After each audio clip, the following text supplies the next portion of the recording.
유난히 뜨거운 2016년 여름, 대한민국의 청년 장교들이 아주 특별한 여정을 준비했다.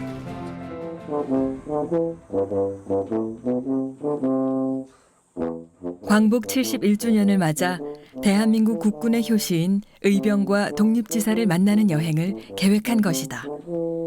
이 여행을 통해서 청년 장교들은 무엇을 얻을 것인가? 이렇게 알려지지 않을 거를 당연히 알고서 이렇게 나라를 위해서 하시는 것만으로도 정말 대단하시고 정말 감사드리고 기억을 해야 된다고 생각을 합니다. 우리는 어차피 죽게 되겠지요. 그러나 좋습니다.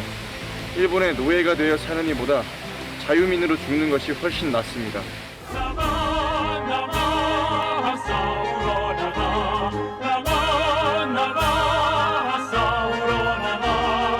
독립문의 자유 종이 울릴 때까지 싸우러 나가세.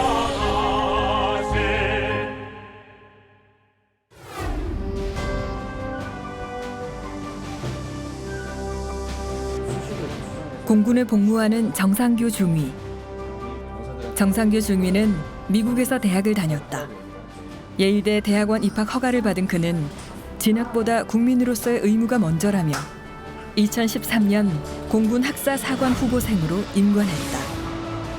오랜 시간 미국에서 살면서 겪은 경험을 토대로 2011년에는 미국 유학에 관한 책도 낼 만큼 활동적이었다.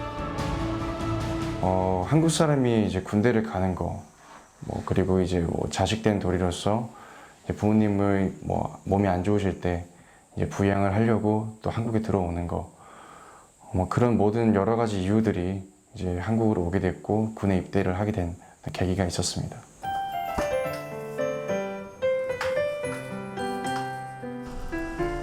오늘은 웬일인지 페달을 밟는 모습이 더욱더 경쾌하다.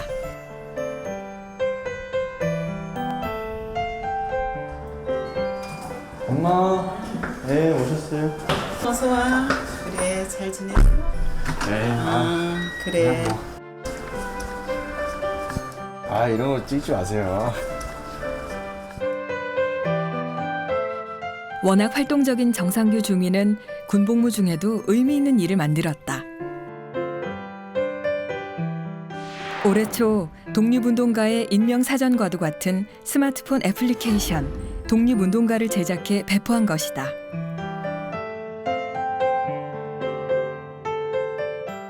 정확히 9월 29일입니다. 예.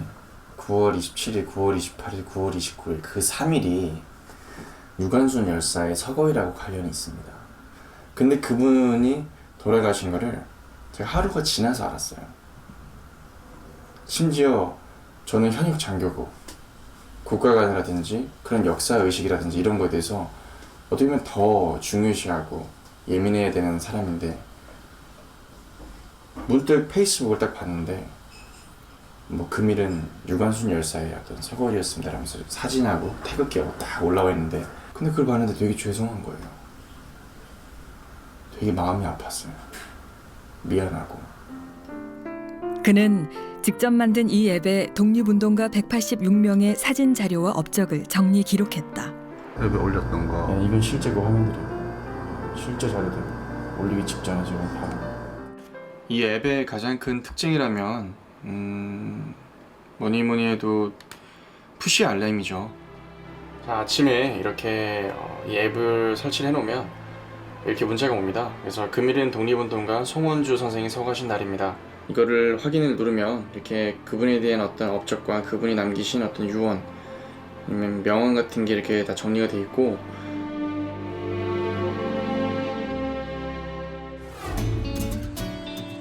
올여름 정상교 중위는 독립운동가들의 발자취를 직접 느껴보고 싶었다. 그래서 국방부와 국방정신전략원에서 기획한 프로그램 항일 유적지 답사에 참여했다.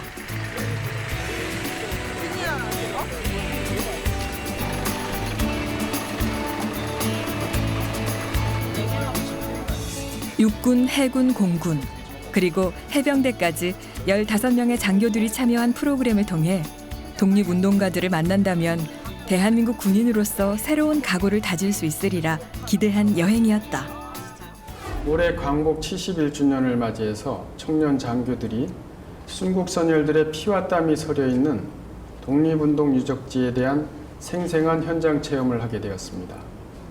이번 기회를 통해서 우리 청년 장교들이 광복의 의미를 되새기고 또 다시는 이 땅에 아픈 역사가 되풀이되지 않도록 유국헌신 군인봉군의 정신으로 임무를 완수할 것을 다짐하는 그런 계기가 되었으면 합니다.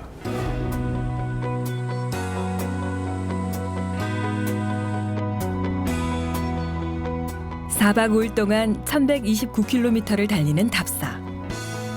청년 장교들은 두 팀으로 나눠 답사를 시작했다. 을사늑약부터 계산해도 40년의 일제강점기인데 그 긴 시간을 4박 5일 안에 다 보는 것은 쉽지 않을 것이다. 그래도 집중해서 최선을 다하기로 했다. 그곳에서 만나는 독립운동가들은 이들 장교들에게 어떤 의미로 다가올까? 버스 안에서 의미 있는 답사를 위한 준비를 시작하는 장교들. 남자연 열사에 대해서 평범한 중고에서 이제 독립군의 어머니로 이렇게 되기까지 어떤 과정에 대해서 관련된 기사가 있어가지고 그 내용을 좀 보고 있었습니다. 첫 번째로 달려간 곳은 안동. 한국 정신문화의 수도라는 자긍심이 눈에 들어온다.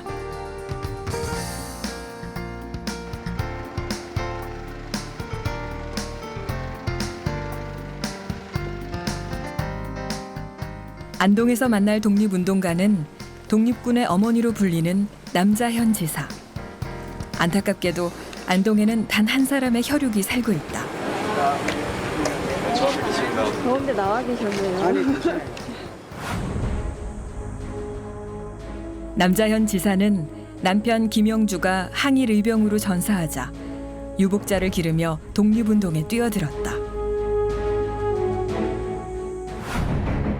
그럼 어디로 갑니까? 경성. 한 영화를 통해 그동안 묻혀있던 항일운동 지사들이 재조명받았다. 남자현 지사도 그들 중 한 사람이었다. 알려줘야지. 우리 계속 싸우고 있다고. 남자현 지사는 중국 동북지방의 사로 군정소에서 활약하며 독립운동과 여성 계몽에 힘썼다. 이게 학교를 했는데 이게 원래 여기 있던 게 아니고요. 딴 데가 돼 있던 걸 우리가 우리 난가들이 이전해 왔어요. 남자현 지사의 조상은 조선 영조 때 문신이었던 남창년. 제사지 뭐 이런 사람들이 하는 거고 남창년은 세 나라 말은 합니다. 일본말, 우리말, 중국말. 집에 가면 일찍 씻어가지고. 아이고 참.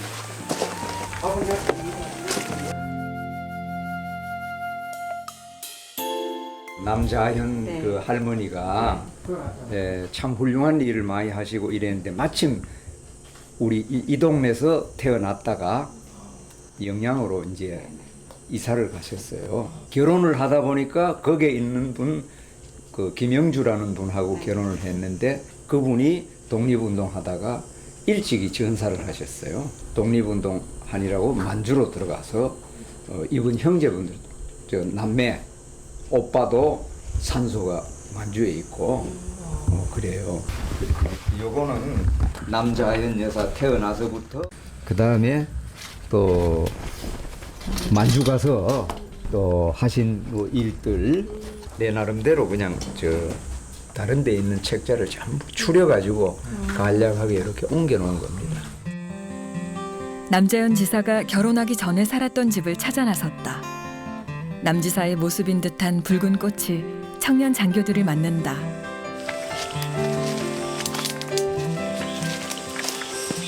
여기 바로 남자현 그 여사의 집터입니다.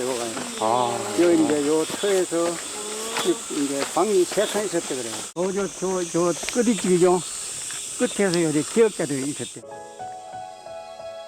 집은 허물어지고 그 땅에 지금 남아있는 것은 아무것도 없다. 그나마 혈육이라도 있어서 그 땅을 찾을 수 있었다. 시간이 흐르면 영영 잊혀질지도 모른다. 그동안 우리는 독립지사들을 너무 잊고 있었던 것은 아닐까. 독립운동에 헌신한 남자현 지사에 대해 우리는 무엇으로 보답하고 있는지 청년 장교들의 가슴이 먹먹해진다. 남자연 지사에 대한 각종 기록물을 보관하고 있는 경상북도 독립운동 기념관. 1933년 2월 남자연 지사는 만주국의 일본 전권대사 무토 노부요시를 암살하기 위해 중국 장춘으로 가다가 하얼빈에서 일본 경찰에 체포된다. 6개월 동안 혹독한 고문을 당한 남지사가 사경에 이르자 일본 경찰은 보석으로 석방했다. 하지만 건강을 회복하지 못했다. 만일 너의 생전에 독립을 보지 못하면 너의 자손에게 똑같은 유언을 하여 내가 남긴 돈을 독립 축하금으로 바치도록 하라고 아들에게 유언했던 남자현 지사. 남자현 지사는 그해 8월에 순국했다. 동지들과 지인들은 남자현 지사를 독립군의 어머니라며 존경했다.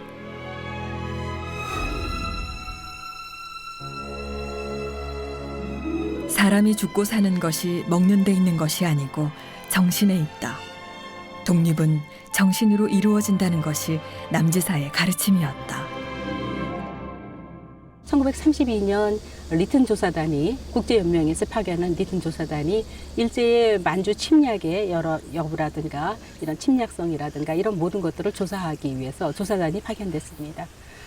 남자연 여사는 이 조사단에게 뭐든지 어떠한 소식과 의사를 전달하기 위해서 본인의 왼쪽 무명지 두 절을, 이 손가락이죠, 이 두 절을 잘라서 혈서를 썼습니다.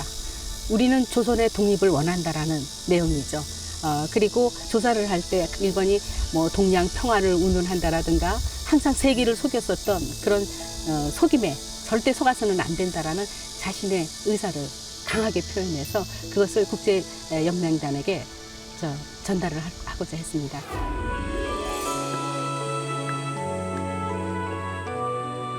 남자연 지사가 시집을 갔던 영양에는 혼인해서 중국으로 떠날 때까지 살았던 집을 재건해 놓았다. 이 집에서 남지사는 유국자인 외아들을 키우며 생계를 꾸렸다.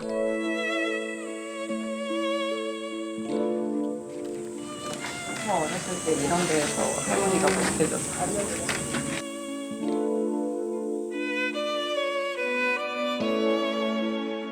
원래는 잘 안 알려지셨었잖아. 그러니까 이제 새롭게 이제 좀 알려지고 재조명되면서 여기를 이렇게 한 가지로 복원을 한 것 같아. 외아들에게 엄마도 이렇게 할 수 있다는 어떤 그런 것을 보여주고 싶으셨을까? 계속 이렇게 내 입장에서 그분을 계속 이해하려고 하니까.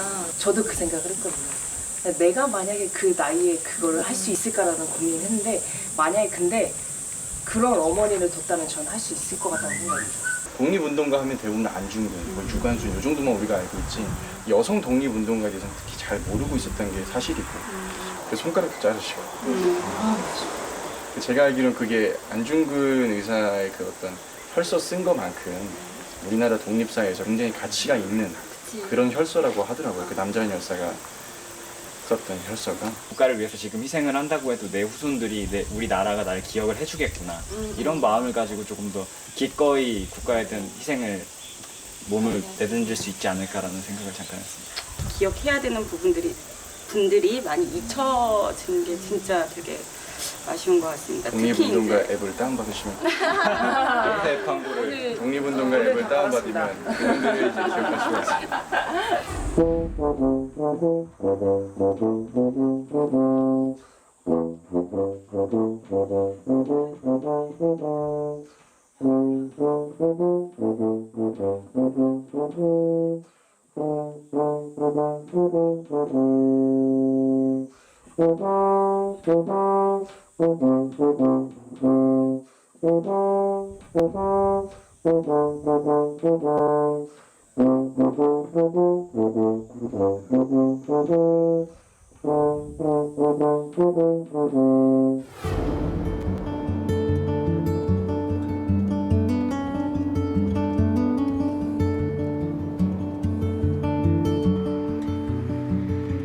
경기도 안양. 이곳에서 가장 먼저 민족의 원흉 이토 히로부미를 저격한 독립지사가 있었다. 을사늑약에 누구보다도 비분간개했던 원태우 지사였다. 원지사는 항상 옳은 일에 앞장선 농민이었다.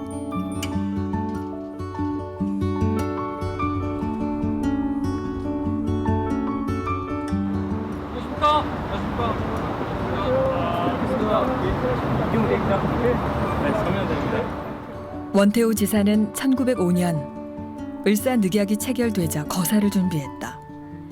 때마침 이토 히로부미가 수원 관광을 마치고 서울로 되돌아간다는 소식을 듣고 거사를 실행에 옮겼다.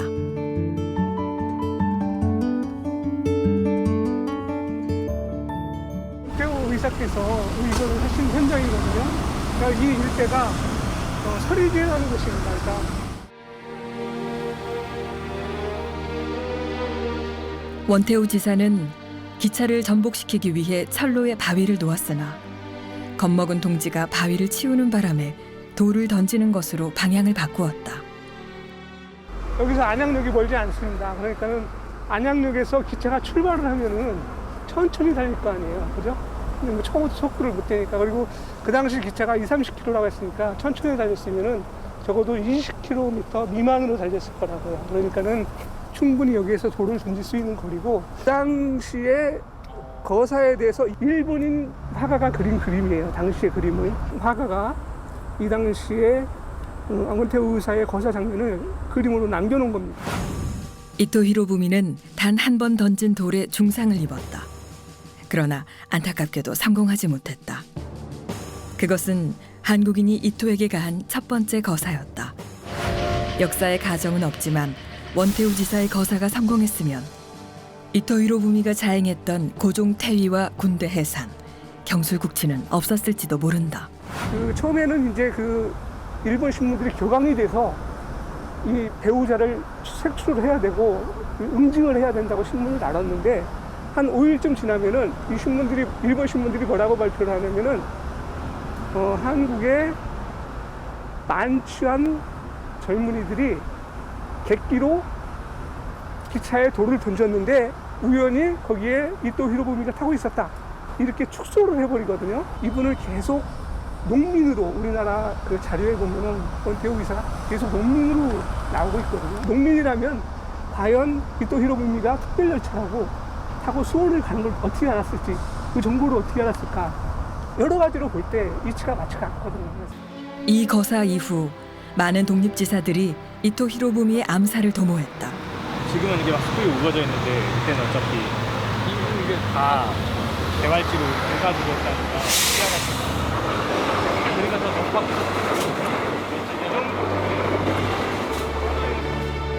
기회가 예를 들어서 뭐 여러 번이 아니었을 거고 분명히 한 번에 있는 그 기회를 포착을 해가지고 돌을 딱 던지었을 때 적기의 타이밍이 딱 맞아가지고 뭐 80m가 아닐 수도 있고 뭐 더 가까운 거리일 수도 있을 것 같고, 그리고 아까 얘기한 것처럼 그 행동을 했다는 것 자체가 좀 더 의미가 있을 것 같아서. 을사늑약이라는 그 가슴 아픈 나라 잃었던 서른들을 표현했다는 것 자체가, 최초로 표현했다는 자체를 좀 많이 알려야겠다. 사실 잘 알지는 못했습니다. 이번에 작가님한테 설명을 들으면서 정말 우리를 위해서 이렇게 희생하신 분들이 정말 많았구나라는 생각을 다시 한번 하게 됐습니다. 평소에 잘 모르고 있던 분이라서 제 자신이 좀 부끄러웠고, 이런 현장 답사를 통해 제대로 알게 된 이런 독립 애국지사분들의 이야기를 정훈장교로서 우리 장병들에게 좀 잘 알려야겠다라는 생각을 하게 된 하루였던 것 같습니다. 독립지사들의 혼과 행적이 조금씩 뚜렷해진다. 그분들이 왜 이 길을 걸었는지 이해가 되기 시작한다. 청년 장교들은 이제 부산으로 향했다. 일본의 한반도 침략 관문이었던 부산. 그래서 일제강점기 부산은 마치 일본의 항구 같았다. 그러나 부산의 혼, 박재혁 의사는 부산이 대한의 영토임을, 한국인은 결코 굴하지 않고 살아있음을 보여주었다. 의열단의 이름으로 적의 밀정을 척살한다. 박재혁 의사는 1920년 항일무장 독립단체인 의열단에 입단했다. 단장 김원봉은 박 의사와 함께 거사를 도모했다.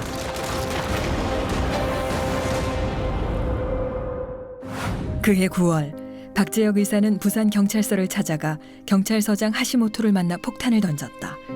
하시모토는 병원으로 옮겨지는 중에 절명했다. 당시 이제 3.1 운동 이후에 독립운동제가 국외에서는 이제 활발하게 일어났지만 국내에서는 좀 집체된 경향을 보이기 시작했습니다.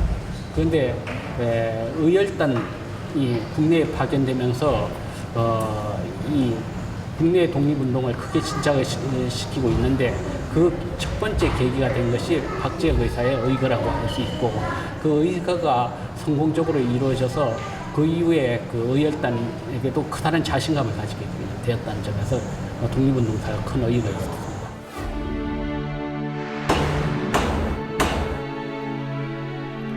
박재혁 의사는 옥중에서 이렇게 말했다. 내 뜻을 다 이루었으니 지금 죽어도 아무 한이 없다.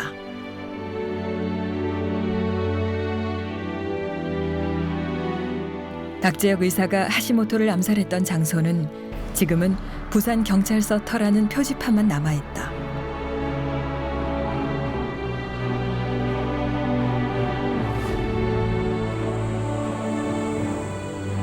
박재혁 의사에 대해 좀 더 자세히 알고자 3.1 동지회 서봉수 회장을 만났다. 안녕하십니까. 위원회입니다.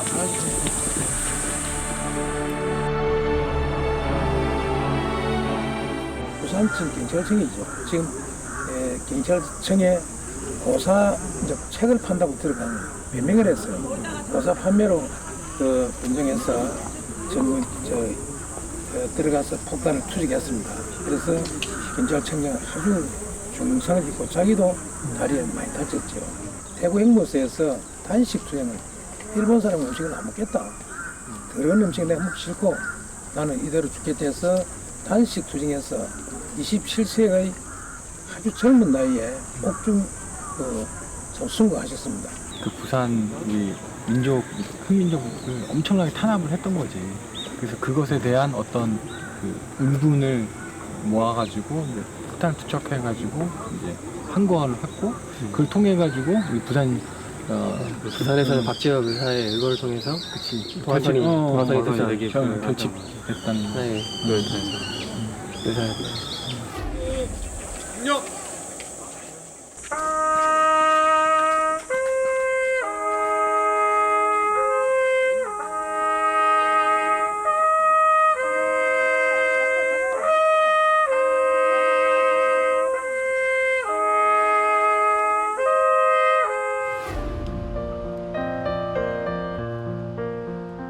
박재혁 의사는 부산 범일동에서 태어났다.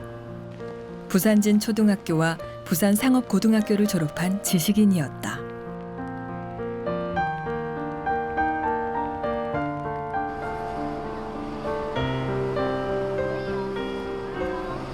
박재혁 의사가 누군 줄 알아?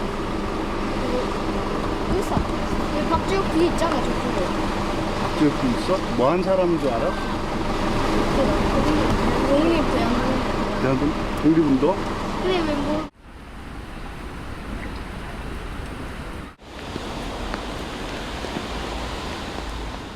이쪽에 계신 분들이 그 모두 독립운동가 분들입니다. 우리 모교를 빛낸 선배님 중에 독립운동가를 이렇게 모셔두었습니다. 3대 독재, 3대 독재.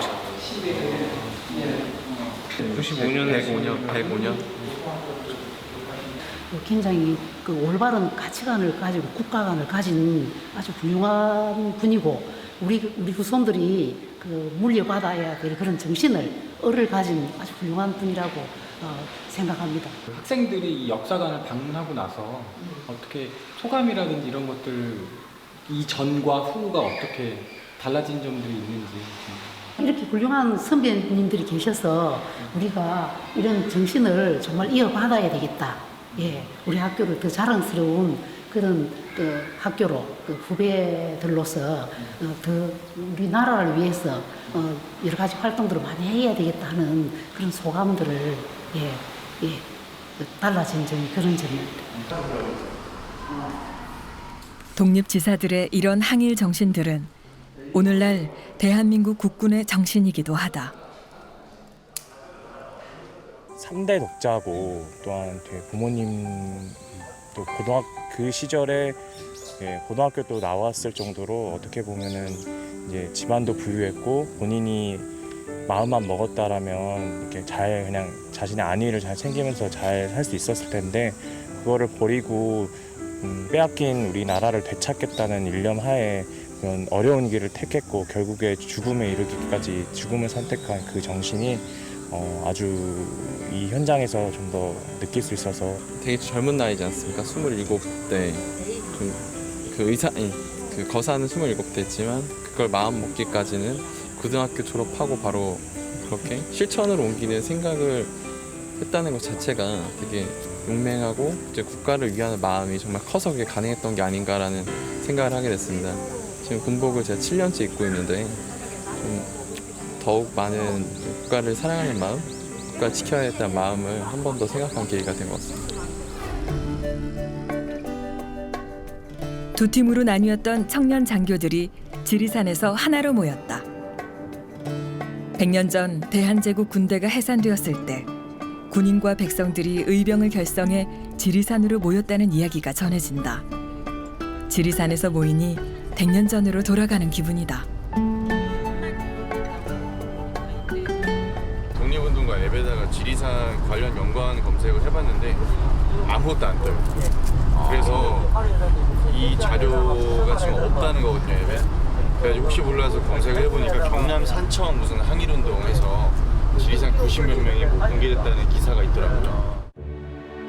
지리산에서 일본군과 전투를 벌인 의병들은 오랫동안 잊혀져 있었다. 1907년 군대가 해산된 뒤 지리산을 중심으로 항전했던 1000여 명의 경남 창의대 의병이다.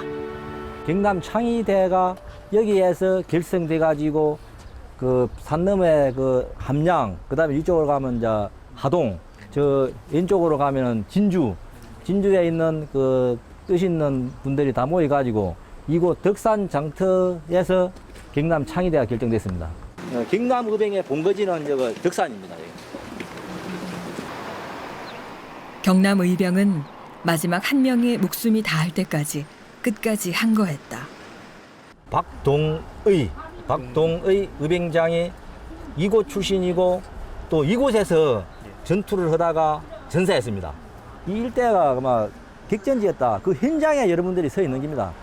독립운동을 한 의병 활동을 한 그 현장에 격전이 벌어졌는데 몇 명을 사살했다. 그분에 대한 자료가 전혀 안 나오고 그 당시 기록이 나오면 지금 말씀하시는 분들에 대한 자료는 전혀 찾을 수가 없습니다. 제가 부탁드리고 싶은 게 혹시 선생님이 가지고 계신 어떤 이분들에 대한 자료가 있다면 그 부분을 저한테 뭐 핸드폰이든 뭐든 조금만 사진을 찍어서 저한테 주시면 제가 그 자료를 이 앱에다가 올릴 수가 있습니다.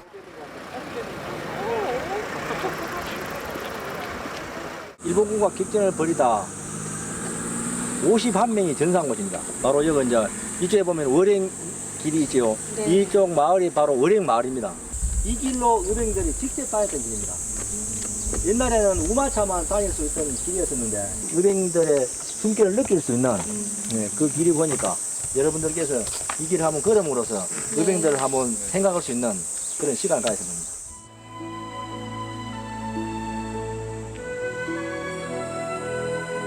백여 년 전 의병이 걸었던 그 길을 지금 후배 군인들이 걷는다.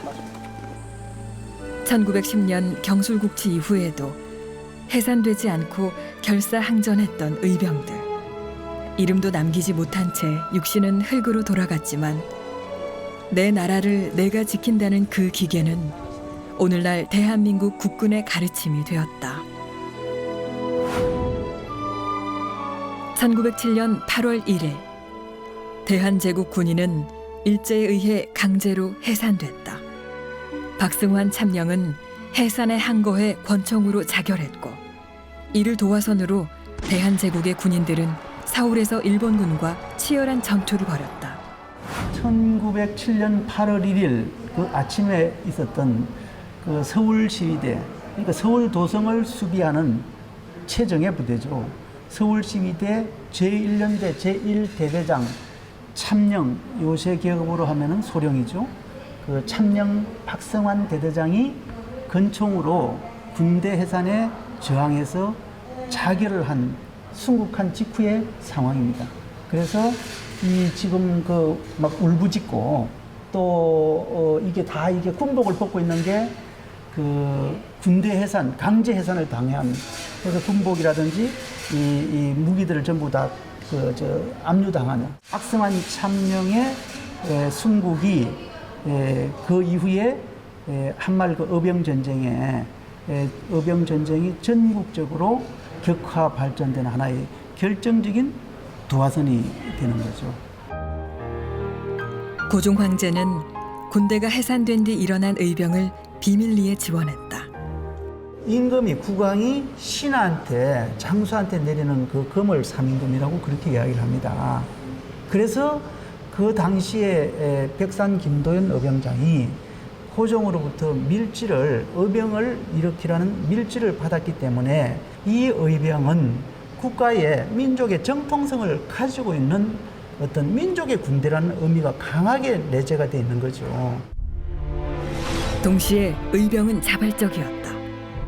정민현 군대 해산 이후 일어선 의병의 수가 몇 명인지 알지 못할 정도로 방방곡곡에서 의병들이 일어났다.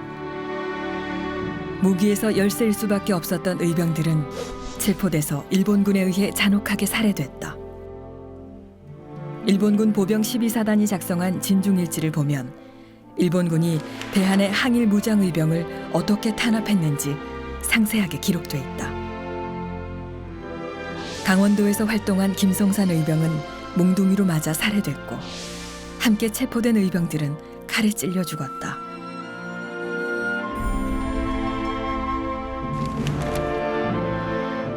전북에서 활약한 김진명 의병장은 목이 잘려 순국했으며 경남 하동의 정승유 의병장은 체포되어 총살당했다. 일제의 잔혹한 탄압으로 국내 의병들은 만주 지방으로 건너가 의열단과 독립군을 조직했다.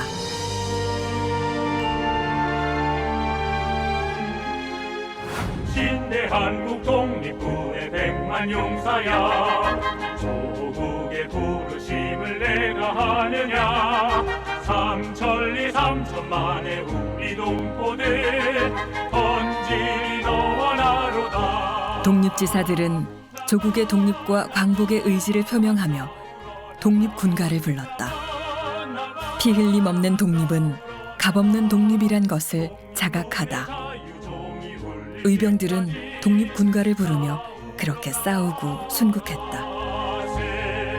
군인만 나라를 지키는 게 아니라 정말 각계각층의 사람들이 각자의 분야에서 나라를 지키고 나라를 이끌어간다고 생각하는데, 이분들은 각자의 위치에서 정말 군인은 아니지만 나라를 위해서 지켰고, 우리 지금 여기 온 군인들에게 있어서 정말 군인으로서 군인의 본분을 다하는 게 무엇인지, 그것이 이분들이 저희에게 준 축제이자 과제이자 교훈이 아닐까, 그런 생각이 들었습니다. 지금 여기 계신 분들도 이렇게 많은 분들이 있는데 실제 사람들이 알고 있는 사람들은 정말 극소수일 거라 생각이 합니다.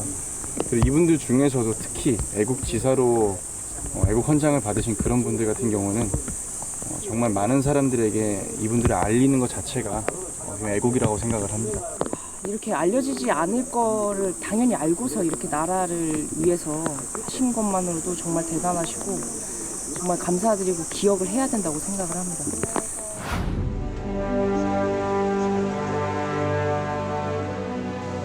지금 우리는 대한민국의 군인으로서 100년 전을 거슬러 선배 군인들이 올랐던 지리산을 오르기로 했다. 저희는 이제 곧 천왕봉을 향해 올라가게 되는데 두근거리기도 하고, 우리 조상님들께서 일본군에 왔어서 전투를 벌이신 현장을 직접 답사한다는데 의의를 두고 힘차게 올라가 내일 아침 일출까지 보고 내려오도록 하겠습니다. 군원! 정립! 한국! 조선! 우리가 이끈다! 알자! 알자! 화이팅!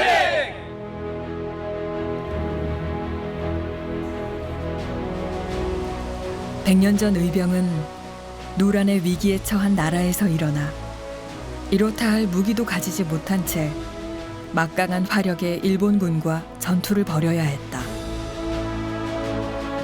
지금 우리는 의병에서 시작해 독립군, 광복군, 그리고 선배 군인들이 목숨을 바치고 지킨 산하를 경건한 마음으로 오르고 있다. 생각해보면 이 계곡, 저 들판, 어느 한 곳도 호국의 혼이 머물지 않은 곳이 없을 것 같다. 우리는 그런 국토에 살고 있다.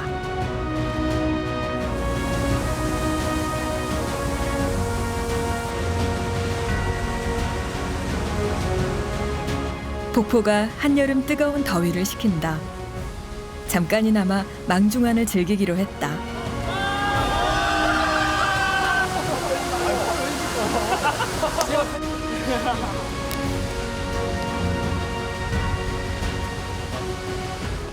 아득하고 위험천만한 목적을 향해서 활동을 하셨는데 힘이 많이 드셨겠구나. 많이. 이런 험한 계곡을 누비면서 저희 선배 전우들께서 일본군과 전투를 하셨을 생각을 하니까 그분들이 얼마나 많은 걸 포기하고 그 항일 투쟁에 임하셨는지 그런 부분을 좀 다시 생각해 보게 됩니다.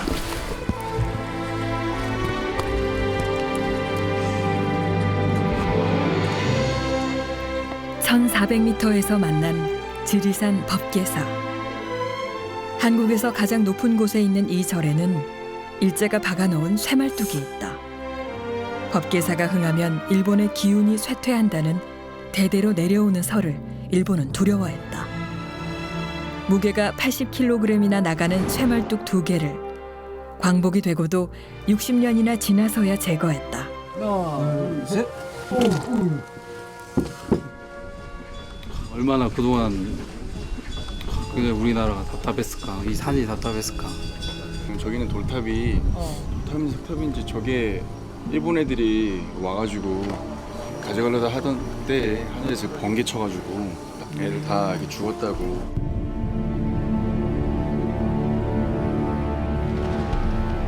일제는 한민족을 말살하고 한국의 정기를 끊어 영구적으로 지배하기 위해 수단 방법을 가리지 않았다.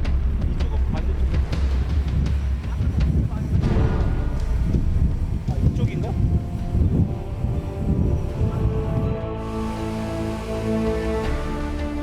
오늘의 목적지는 장터목 대피소다. 해발 고도 1750m.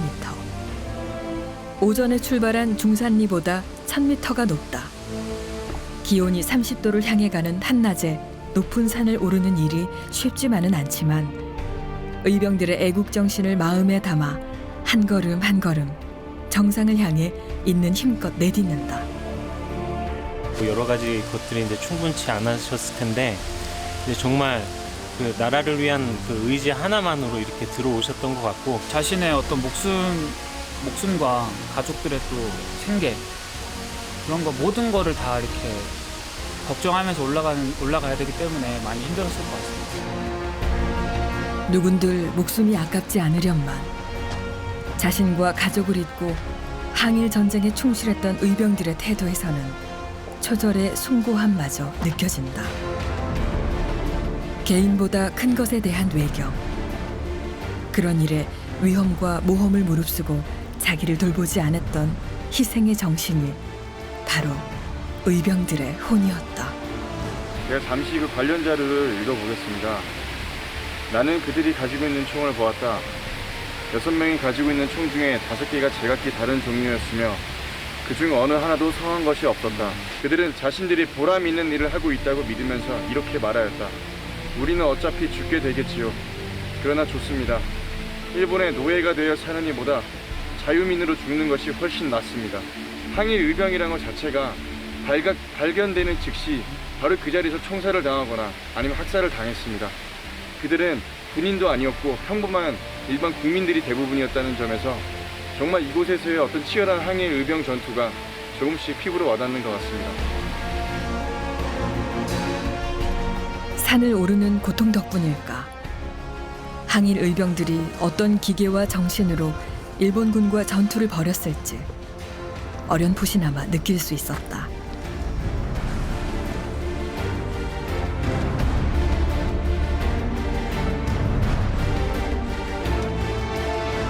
오늘 밤을 맞길 장터목 대피소에 도착했다. 장터목 대피소가 처음인 장교들이 많았다.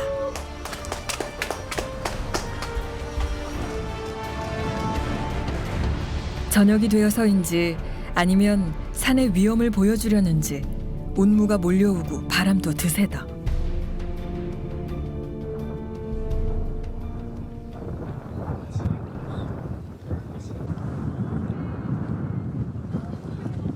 오늘 저녁은 전투식량이다.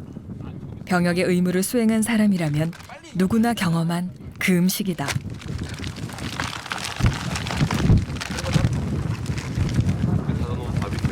네. 깜짝이야. 빨리 다 빨리 봐. 전투식량과 생수 한 병. 이 소박한 식사도 항일 의병들의 식사에 비하면 푸짐한 한상이다. 아무리 그분들의 항일 전쟁을 체험한다고 해도 좋은 군복, 튼튼한 전투화, 그리고 비옷까지 입은 우리. 하지만 유적지를 돌아보면서 그분들의 혼을 만나고 또 지리산을 오르면서 청년 장교들은 항일 의병의 정신이 무엇인지 알 수 있었다. 항일 운동하셨던 분들이 그리고 지리산에서 이렇게 거점을 삼아서 항일 투쟁을 이어가셨는데 그 길을 따라 올라와서 이렇게 또 정상에서 전투식량 먹으니까 좀 감회가 남다르고, 근데 그분들은 참 힘들게 올라오셔서 맛있는 것도 못 드셨을 텐데 한편으로는 좀 저는 맛있는 음식을 먹고 있어서 좀 죄송한 마음이 듭니다.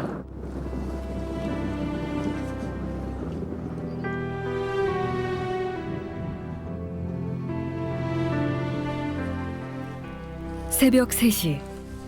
일출을 보려면 지금 출발해야 한다.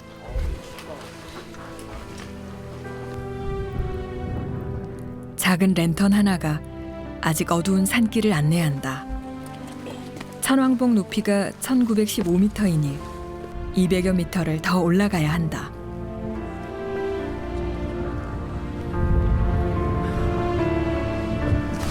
이쪽으로. 이쪽. 수머리.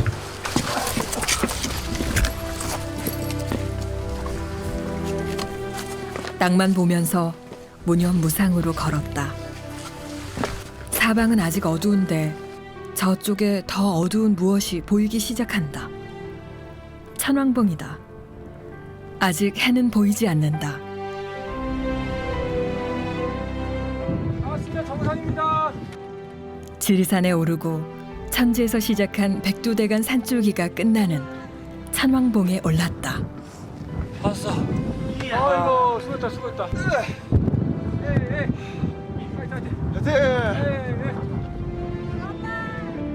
의병들의 의거에 무언의 응원을 보냈던 저 능선들은 이제 대한민국의 청년 장교들을 말없이 품에 안는다. 배에 따라 부탁? 뿌듯함도 있는데 그냥 산세가 너무 험해서 정말 지금 우리가 올라오기 이렇게 힘든데 그때는 얼마나 힘들었을까. 영겁의 시간을 견딘 저 능선은 항일 의병도 지켜보았을 것이다. 천왕봉까지 오르니 시간이 거꾸로 흘러 항일 의병이 된 기분이다. 정상에 올랐다는 성취감, 그리고 새로운 결의.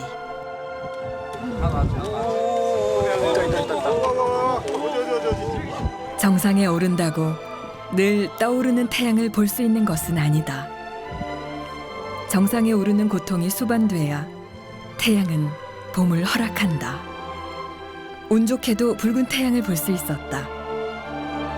청년 장교 모두가 태양의 후예가 된 기분이다. 대한민국의 청년 장교들은 저 태양을 바라보면서 독립군의 혼을 완성한다.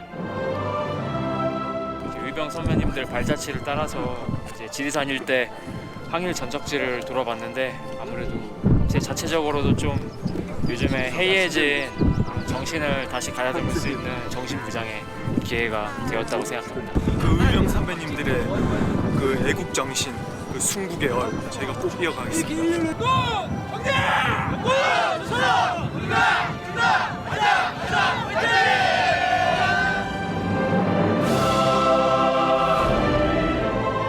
온 산하가 독립운동의 성지였던 한반도에서 4박 5일 1129km의 여정은 아주 작은 조각에 불과했다.